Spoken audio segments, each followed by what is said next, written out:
ಕನ್ನಡ ಕಿರುತೆರೆ audience ಏನಿದ್ರಲ್ಲ Kannada serial ನ ನೋಡ್ತಿದ್ದಾರೆ. ಒಂದು ಕ್ವಶನ್ ಮಾರ್ಕ್ ಏನಂತಂದ್ರೆ ನಿಧಿನ ಮದುವೆ ಆಗ್ತಾರ ನಿತ್ಯನ ಮದುವೆ ಆಗ್ತಾರ ಅಂತ ಹೇಳ್ಬಿಟ್ಟು ಒಂದು ಕ್ವಶನ್ ಮಾರ್ಕ್ ಇದೆ. ಯಾಕೆ ಅಷ್ಟೊಂದು ತಲೆ ಕೆಡ್ಸ್ಕೊಡೋಣ ಅಂತಾನೆ ಗೊತ್ತಿಲ್ಲ. ಒಂದಷ್ಟು ಎಪಿಸೋಡ್ ಅವರೇ ಹಾಕ್ತಾರೆ, ಆಗ ನೋಡಿ ಆರಾಮಾಗಿ ಯಾಕೆ ತಲೆ ಕೆಡ್ಸ್ಕೊಂಡಿದ್ದೀರಾ.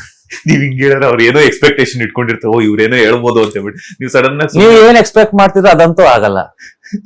ಅದ ಜನ ಹೇಗ್ ಅನ್ಕೊಂಡಿದ್ದಾರೆ ಅಂದ್ರೆ ನಮ್ ಸಜೆಷನ್ ನಮ್ ರಿವ್ಯೂಸ್ ಮೇಲೆ ಮಾಡ್ತಾರೆ. ಒಂದ್ ತಿಳ್ಕೊಳ್ಳಿ, ನೀವು ಏನ್ ಜಾಸ್ತಿ ಸಜೆಸ್ಟ್ ಮಾಡ್ತಿರಲ್ಲ ಅದ್ರ ಡೆಡ್ ಆಪೋಸಿಟ್ ಮಾಡೋದು.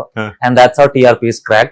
ಸೊ ತುಂಬಾ ಚೆನ್ನಾಗಿ ಡಿಸೈಡ್ ಮಾಡಿ what you want to suggest ಅಂತ. ಕಿರಣ್ ರಾಜ್ ಅವ್ರ ಲವ್ ಆಗಿದ್ಯಾ ಅಂತ? ಹಾ, ಎಷ್ಟಾಗಿದೆ? ದಿನ ಬೆಳಗ್ಗೆ ಅದ್ರಿಂದಾನೇ ಎದ್ದೇಳದ್ ನಾನು. ಲವ್ ಫೀಲಿಂಗ್ ಅಲ್ಲಿ, love about my self, love about my work. ಹುಡುಗಿ ಮೇಲೆ ಕೇಳಿತು. ನೀವು ಅದನ್ನ ಹೇಳಿಲ್ವಲ್ಲ, ಇದಕ್ಕೆ ನಾನು ಹೇಳಿದ್ ನಾನು ಉಪ್ಪಿ ಅವ್ರನ್ನ ಹೋಲಿಸ್ತಿದ್ದಾರೆ ಅಂತ. ಹುಡುಗಿ ಮೇಲೆ ಅಂದ್ರೆ ಸದ್ಯಕ್ಕೆ I am not looking for it and ನಾನು ಅದ್ರ ಸರ್ಚ್ ಅಲ್ಲೂ ಇಲ್ಲ. So it's not there, like ಈ ಇತ್ತೀಚೆಗಂತೂ ಇಲ್ಲ.